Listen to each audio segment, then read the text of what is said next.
When I first got my dog Refrito here, say hi.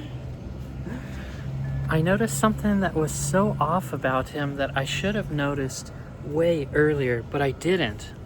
And now, I'm a therapist. I should have caught this so much earlier on because I pay attention to people, and a lot of times I have to point out to them things that they don't notice in themselves. So I can't believe that I hadn't caught this. Now, Refrito is the kind of dog that is a great listener. He's very obedient, super compassionate. He's the kind of dog that wants to please you. Come here, boy. Come here. I mean, look at this guy. See, he wants to be around people and he wants to listen. Isn't that right, my boy? Isn't that right?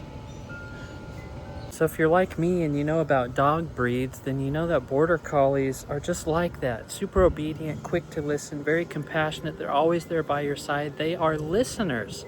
So I can't believe I couldn't catch what was going on here. I thought I'd take a moment to show you a couple of different clips here of Refrito, just playing, having a good time, to show you how good of a heart he really has, how eager he is to please, and just how Border Collies in general tend to be really compassionate types of dogs. They love playing fetch, they love catching different balls and toys, and this is just another example of that. I think I knew deep down that something wasn't right, but I really didn't want to face it. So I gave myself all these different excuses, like maybe he's just too tired and he's just not into playing today. Maybe he's just that kind of dog that doesn't want to listen. And that's pretty funny to me because, like I said, as a therapist, this is the kind of behavior that human beings do when they don't understand something. They explain it away. Throw on some kind of explanation in order to fill in the gaps of our minds that we don't feel afraid or confused.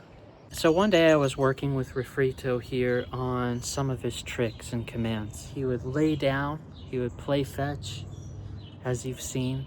He was so much fun. He would shake hands, but he wouldn't do this one command. And I started to think that maybe there's something seriously wrong with my dog. And I know that that sounds really dramatic, but hey, if you love your dog, you love your dog, and so you get it. Please don't let there be anything wrong with you. Well, I remember the day when everything changed. I took Refrito with me to go visit a friend, and I was trying to show off all the commands that Refrito listened to until we told him to sit down. And we got worried again because he started to look really confused. So first, this actually leads me to a little side story of when we first brought Refrito home. And I don't think I've really said this before, but I had this quiet thought in the back of my mind that something might be wrong. Not in an obvious way, he wasn't aggressive, but something just felt off. And I think part of it was my expectation.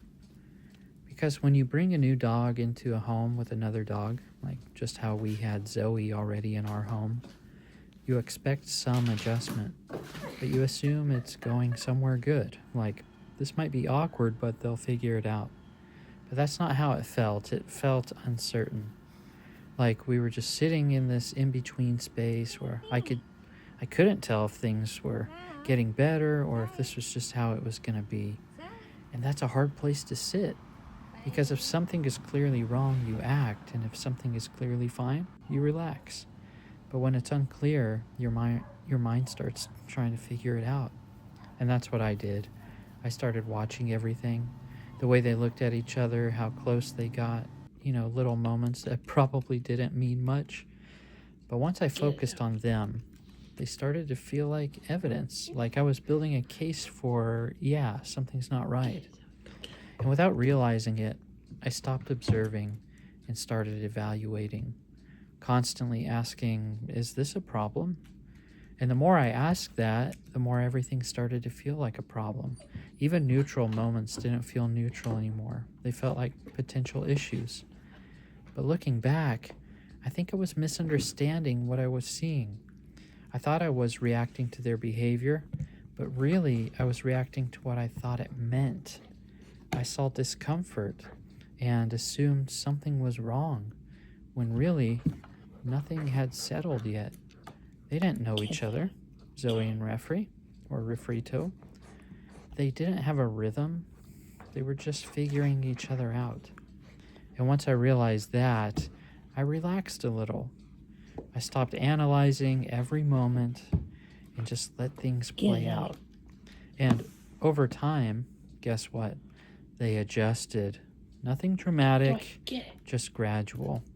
And that tension I was so focused on in the beginning, it just wasn't as loud anymore, which made me realize sometimes nothing is actually wrong. It just doesn't look the way you expected it to. And this is why I wanted to show you some of these earlier moments in Refrito and Zoe's life. Just take a couple moments here and watch how they interact and see if you can pick up on that sort of distance or tension that I was sensing as well.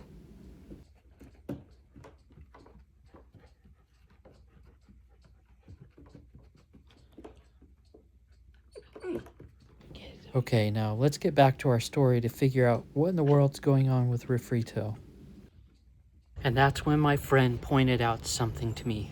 I said, you know, when we bought Refrito, we got him from an Argentinian man, and he was a Spanish speaker. And he only spoke Spanish to Refrito. In fact, when I went to go meet the owner, since I speak Spanish, he and I struck up a conversation in Spanish. And that's where my wife and I agreed that we would name him Refrito, because we decided we would name all of our dogs after different kinds of Mexican foods moving forward. Come here, sit. See? He doesn't want to listen to it. And so thankfully, my friend who I was showing Refrito off to, she's a Spanish-speaking nurse. And so, you know, I said, we got Refri from a Spanish-speaking man, and I got to strike up a conversation with him. It was a lot of fun. And so she goes, let me try something here. And she says, Refrito, siéntate, which means sit down. And guess what he did? He sat down. And so that's all it really came down to, is just Refrito here is our little Spanish-speaking dog. And he knows all of his commands in English and in Spanish now.